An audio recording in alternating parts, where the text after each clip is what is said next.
Simula nung namatay si nanay, hindi naging madali ang pamumuhay natin. Ikaw na ang tumayo bilang ilaw at haligi ng tahanan.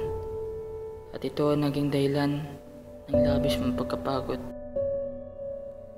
Sakripisyong ginagawa mo para lang ako'y makapasok sa eskwela ay aking pinahalagahan. Ngunit kahit anong hirap ang ginagawa mo, may mga pagkakataong ikaw ay aking ikinakahiya.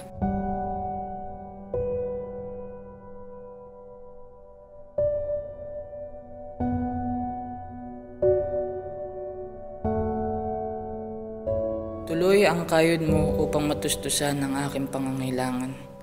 Pero bakit nga ba lubos ko pa ring dama ng iyong pagsisikap ay hindi sapat? Labis na inggit na lamang ang aking nararamdaman sa aking mga kaklase sa tuwing mayroon silang mga kagamitang hindi mo kayang ibigay. Lalo kang kumayod upang masustentuhan ang aking mga gustuhan at pangangailangan.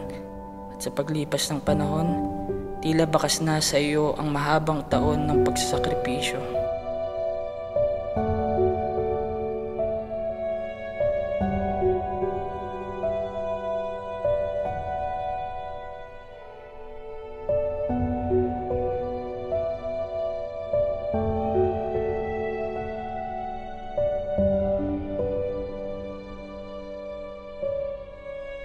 Sa lahat ng bagay na iyong ipinakita, di ako naging kontento sa maliliit at malalaking desisyon na inisip mong ikabubuti natin. Ni minsan ay hindi kita sinaportahan. Sa kapal ng muka, ako pa ang may kanang magalit.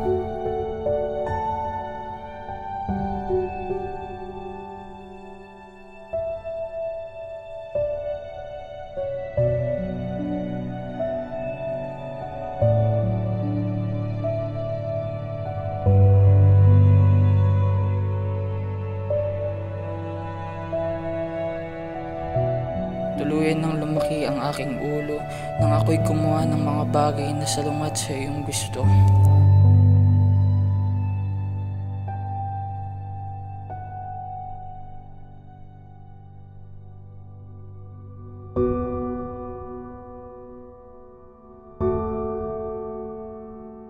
Napabarkada ako at pumasok sa mga bisyo na di man lang inisip ang paghihirap mo para mabigyan ako ng makulay na kinabukasan.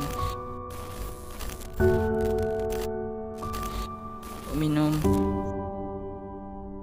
nagyosi at nagpabaya sa pag-aaral ang naging kapalit ng pagkaputpod ng tsinelas mo.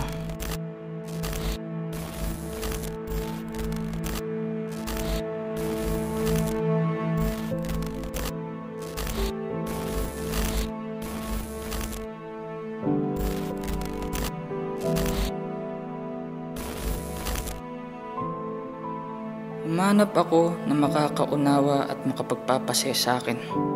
Nagkasyota ako na nangakong ako'y mamahalin.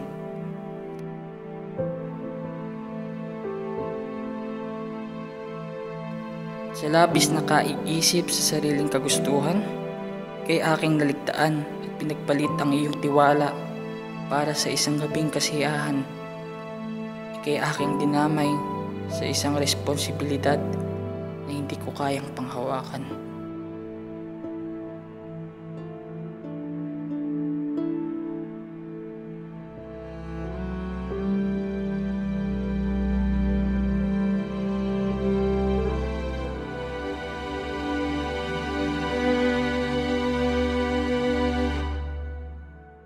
Isang buwan lang lumipas at nakumpirma ang problemang aking ikinakatakot.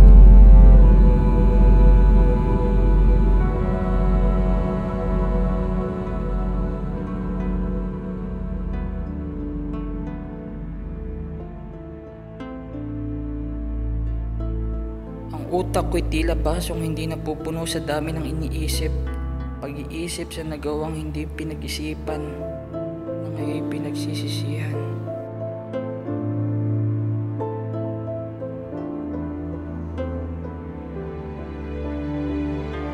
Lubos na galit ang pinaramdam mo sa aking pagkakamali. Doon ko napagtanto ang paghihirap na pinagdaanan mo para sa aking kinabukasan na aking binaliwala at itinapon lang. Lumuhod, umiyak, umakap, nagmakaawa kong humingi ng tawad sa matubas kong kasalanan. Kahit pudpud na ang inyong sapatos, marumi ang mga kamay at lubog ang mga mata dahil sa pagod, tinayo mo pa rin ako at nahanapan ng lugar sa inyong malambot na puso.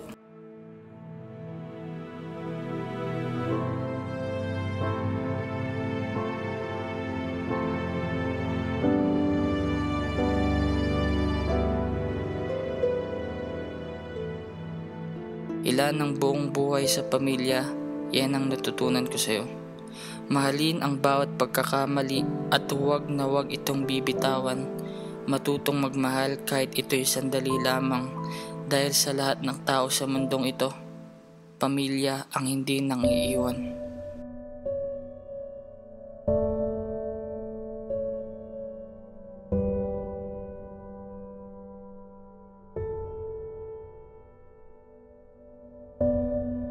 Sa lahat ng ating di pagkakaintindihan at pag-aaway, tayo na natiling matatag.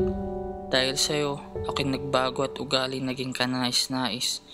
Kinuha niyo pa din ako at inunawaan, minahal at pinagbigyan. Mahal kong Itay, kahit kailan ay hindi ka nagpanggap, ikaw ay totoo sa amin at sa iyong sarili.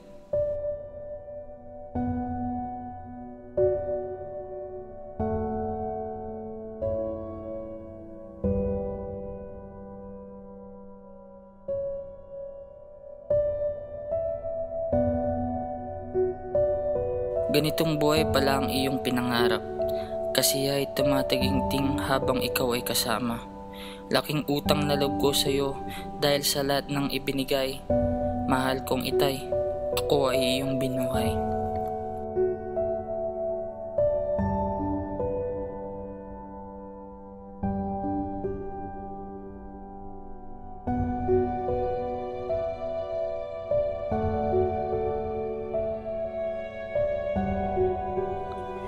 Ikaw ang siyang aking kahalili sa lahat ng bagay at lahat ng sandali. Ikaw ang pundasyon at ikaw rin ang hari. Mahal kong Ama, ikaw ang nagtanggal sa lahat ng aking pagsisisi. Laking pasasalamat ko sa may kapal at ako'y nabigyan ng isa pang pagkakataon. Isang taong nag-uunawa, isang taong hindi magsasawa.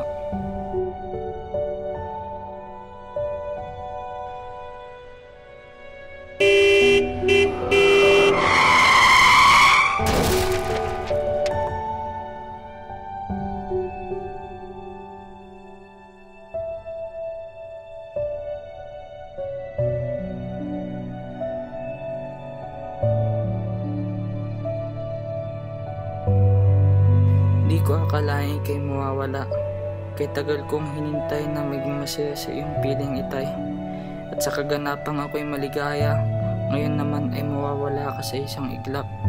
Laki kong pagsisisi na hindi ko sinabi sa iyo to noon. Mahal kita Itay. Salamat.